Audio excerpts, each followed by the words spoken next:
Assalamualaikum warahmatullahi wabarakatuh. Anak-anak ibu, siswa-siswi kelas 8 MTS Nurul Falah. Mudah-mudahan kalian semua senantiasa dalam keadaan sehat dan masih tetap semangat. Ibu ingatkan kembali bahwa kalian sudah semester 2, jadi apapun bentuk belajarnya di kelas atau jarak jauh, Ibu minta keseriusannya dan kesungguhannya supaya nanti bisa naik kelas tanpa ada hambatan apapun.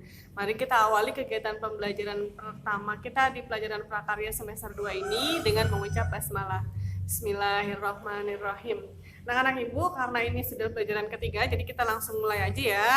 Di depan kamu adalah contoh buku prakarya yang akan nanti kamu pegang, namun belum sempat didistribusikan, nanti akan segera didistribusikan. Mohon bersabar gitu ya, karena kondisinya sedang saat seperti ini, jadi apa-apa harus melewati berbagai macam aturan gitu ya. Oke, pada pembelajaran prakarya di semester 2 nanti ada 4 bab yang harus dipelajari. Yang pertama kita akan belajar bagaimana cara membuat kerajinan dari limbah keras. Kemudian nanti kita akan belajar bagaimana membuat teknik sederhana alat penjernih air. Kemudian nanti ada UTS, lalu yang ketiga budidaya satwa harapan. Kalau kemarin hewan kesayangan, pada pertemuan di semester 2 nanti kita akan belajar satwa harapan. Kemudian yang pada bab 4 ada pengolahan bahan pangan setengah jadi atau bahan hasil samping dari serealia. Jadi masih melanjutkan dari yang semester 1 kemarin. Kita mulai di bab pertama tentang kerajinan bahan limbah keras. Jadi limbah itu kan artinya sampah gitu ya. Waktu di semester 1 sudah pernah dijelaskan bahwa limbah itu adalah sampah. Nah, sampah itu ada 2 jenis, ada yang organik dan ada yang anorganik. Kalau yang organik, dia artinya dapat terurai, dapat hancur, dan seterusnya. Nah, pada pertemuan kali ini akan kita bahas adalah limbah yang kerasnya, baik yang bersifat organik maupun yang anorganik. Ya. Nah, kalau limbah keras organik artinya limbah yang berasal dari alam, bisa dari hewan atau dari tumbuhan. Sedangkan bisa bersifat keras, padat, serta membutuhkan waktu yang cukup lama untuk terurai dari dalam tanah. Sedangkan kalau yang anorganik itu jenis limbah yang berwujud keras, padat, dan sangat sulit atau bahkan tidak bisa diuraikan dan tidak bisa membusuk. Contohnya apa? Plastik, pecahan keramik, pecahan kaca, baja, besi, kemudian pokoknya bahan-bahan yang keras, sampah kerang gitu ya. Nah, tapi dari semua sampah-sampah tersebut bisa diubah menjadi sebuah karya kerajinan yang bermanfaat, mengandung nilai seni, serta dapat dijual. Ya, nah bagaimana caranya? Mari kita lihat bersama-sama. Pengertian dan prinsip pengolahan bahan limbah keras. Limbah keras adalah limbah yang berasal dari bahan yang kuat dan keras, serta tidak mudah untuk dihancurkan. Bahan limbah keras terbagi dalam 2 bentuk, ada limbah keras organik dan anorganik. Kalau yang organik biasanya berasal dari hewan dan tumbuhan. Contohnya apa? Ranting pohon, batok kelapa, kayu, kerang, dan lain-lain. Sedangkan kalau yang anorganik berasal dari kandungan bahan yang kuat dan tidak mudah dihancurkan. Contohnya apa? Keramik, pecahan bekas keramik. Itu kan keras ya, nggak gampang menghancurkannya. Botol plastik, kaca, kaleng, dan lain-lain. Nah, kemudian yang kedua, bagaimana cara pengolahannya atau prinsip pengolahannya? Ada 4 R namanya. Reduce, reuse, recycle, and replace. Reduce dulu, mengurangi sebisa mungkin untuk meminimalisasi barang yang atau material yang kita pergunakan. Jadi gini, biasakan mengurangi produk-produk yang menggunakan plastik sekali pakai. Kayak misalnya sekarang nih kita belanja ke supermarket sudah tidak menyediakan plastik yang hanya sekali pakai. Nah, itu namanya sudah mengurangi atau reduce. Kemudian menggunakan kembali atau reuse, menggunakan barang-barang yang bisa dipakai kembali seperti kantong belanja dari dari kain yang bisa dipakai berkali-kali. Kemudian mendaur ulang atau recycle tadi, misalnya botol yang sudah tidak terpakai didaur ulang gitu ya, kertas yang sudah tidak dipakai didaur ulang. Nah, itu namanya recycle. Kemudian yang keempat, mengganti atau replace. Teliti barang yang kita pakai sehari-hari. Gantilah barang yang hanya bisa dipakai sekali dengan barang yang tahan lama. Misalnya penggunaan tisu. Tisu kan dipakai sebentar ya. Sehari kita mungkin bisa menggunakan berlembar-lembar tisu dalam kebutuhan rumah tangga. Nah, tisu bisa diganti dengan kain lap Artinya apa? Kita mengganti barang yang biasa dipakai sekali menjadi barang yang dipakai berkali-kali. Itu namanya replace, ya. Dengan begitu artinya kita sudah mencintai alam. Tahapan pembuatan hasil produk kerajinan bahan limbah keras. Nah, sekarang produk yang dihasilkan dari bahan limbah keras itu apa? Yang pertama harus membuat rancangan. Tetap harus bikin rancangan. Boleh searching di Google, cari lihat di YouTube, DIY kreatif-kreatif gitu kan, di Instagram juga ada. Nah, hasil rancangan tersebut kamu mau buatnya apa? Gitu ya, mau buat yang mana?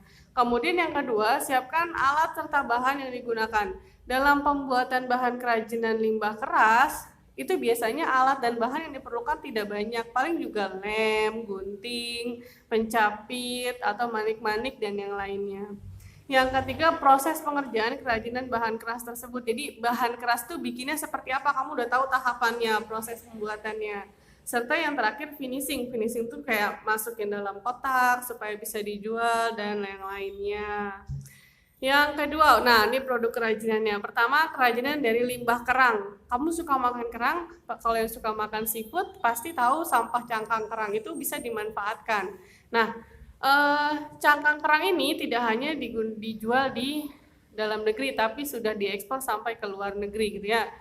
Selain kerangnya, hasil kerajinannya pun banyak diminati. Mungkin kalau kamu jalan-jalan ke kota tua, kamu suka menjumpai produk-produk ini ya. Ini produk yang dihasilkan dari limbah sampah kerang ya. Nah, antara lain bisa dibuat lampu hias, harganya mahal loh. Nah, ini ya memiliki nilai ekonomis yang tinggi. Lampu gantung, mainan, hiasan dinding, dan lain sebagainya. Bahkan ada yang buat celengan dari kerang dan seterusnya. Nah, kamu yang suka makan seafood, kumpulin sampahnya, kalau sudah banyak silakan dibuat. Yang kedua, kerajinan dari limbah tempurung kelapa atau batok kelapa. Pohon kelapa merupakan pohon ajaib. Kenapa disebut pohon ajaib? Sama seperti lambang pramuka tunas kelapa, karena pohon kelapa itu dari mulai tunas sampai ke pohonnya itu memiliki manfaat semuanya, gitu ya. Nah, hasil dari yang diolah di limbah bahan keras yang diambil adalah batok kelapa. Jadi setelah kelapa tersebut dipecahkan, kemudian diambil kelapanya, santannya, airnya, dan seterusnya, maka tersisalah batok atau tempurung kelapa tersebut. Nah, tempurung kelapa tersebut dapat dimanfaatkan menjadi banyak hal. Bisa dibuat bahan bangunan, kemudian batang kelapanya yang dibuat bahan bangunan ya. Nah, hasil batok kelapanya tuh seperti ini. Ya, jadi biasanya dibuat celengan, kemudian jam, itu tas dari batok kelapa, lampu belajar, guci, gantungan kunci, dan yang lainnya. Jadi benar-benar kreatif ya, hanya dari sampah. Kemudian yang ketiga, kerajinan dari limbah ranting kayu. Yang biasa ranting kayu itu berarti sisa-sisa pohon yang bercabang dan berukuran besar sampai menjadi kecil. Ini tahun kemarin kakak kelas kamu sudah berhasil membuat produk-produk dari bahan-bahan ini, ya. Nah, salah satu yang bisa dibuat adalah berasal dari pohon bonsai. Bisa dibuat menjadi tempat pensil, bisa menjadi bingkai, pohon-pohonan, gitu ya. Itu dari ranting kayu yang bekas. Kemudian yang selanjutnya adalah kerajinan limbah sisik ikan. Sisik ikan tuh bekas ikan. Nah, ini agak sulit, tapi ini ada juga yang membuat kerajinannya karena setelah jadi hasilnya lumayan mahal. Berikut ini ada cara-caranya. Jadi setiap ikan menghasilkan sisik yang berbeda. Sisik yang ada di kulit ikan tuh ya, yang tipis-tipis tuh dia. Kemudian sisik ikan kakap lebih sering dapat digunakan sebagai produk kerajinan karena sisiknya lebih terlihat kokoh, tebal, dan besar dibanding sisik ikan mas atau mujair. Namun selain jenis ikan kakap, ini pun dapat diolah tentunya dengan rancangan agar lebih tepat guna. Ini cara mengolahnya ya. Yang pertama, sisik ikan direndam selama 2 jam dengan deterjen biar nggak bau amis ya. Kemudian yang kedua, rendam kembali dengan sisik tersebut dengan air jeruk nipis selama 2 jam agar bau amisnya dapat hilang. Kan kalau ikan kan sensitif ya. Yang ketiga, pisahkan sisik ikan sesuai dengan ukuran dan ketebalan, tiriskan dengan saringan. Jadi dipisahin. Yang kan biasanya kalau di bawah kepala itu sisiknya lebih tebal daripada di bagian ekor. Nah, itu dipisahin.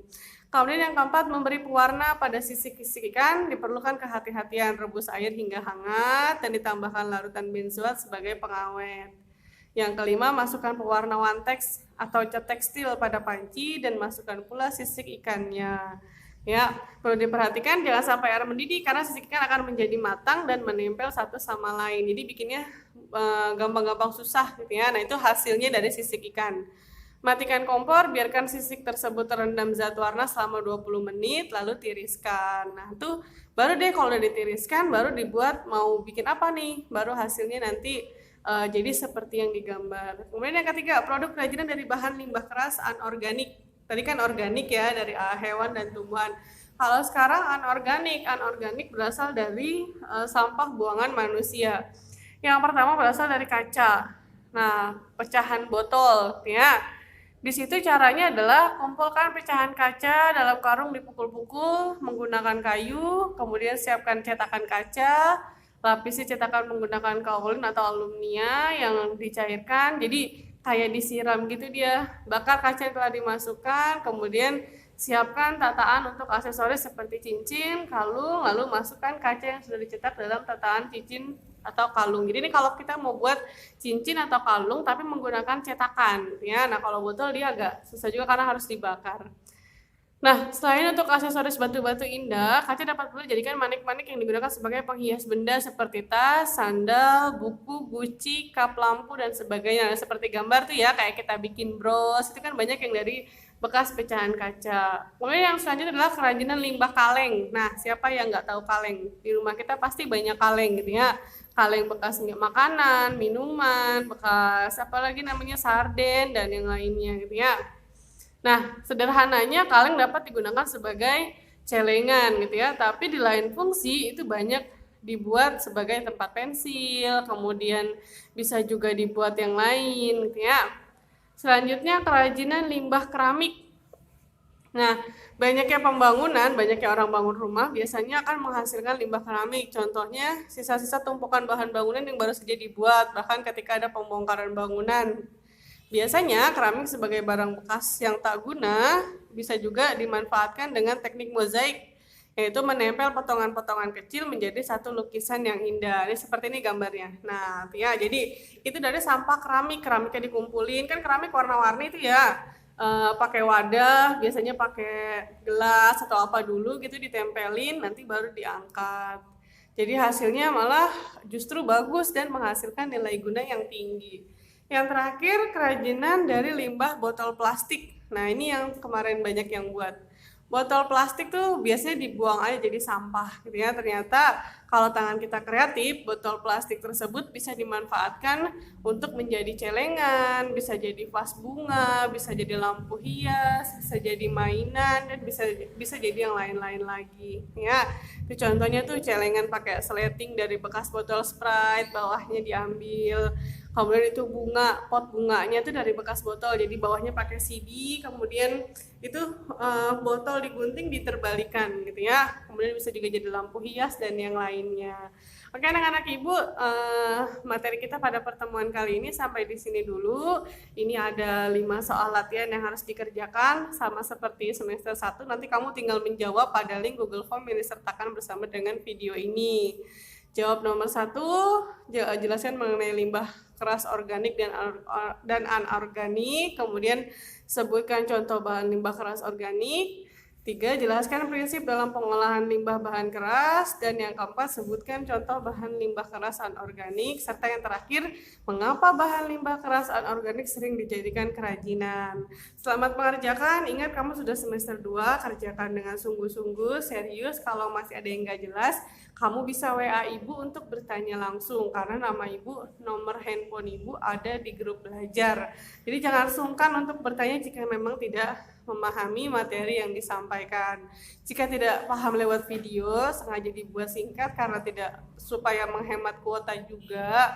Kamu juga bisa chat langsung gurumu, bisa WA langsung untuk bertanya jika yang dijelaskan kamu tidak memahami. Ya, sampai di sini dulu pertemuan kita. Tetap semangat belajarnya, di rumah aja, jaga kesehatan, jauhi kerumunan, pakai masker jika keluar. Terima kasih. Assalamualaikum warahmatullahi wabarakatuh.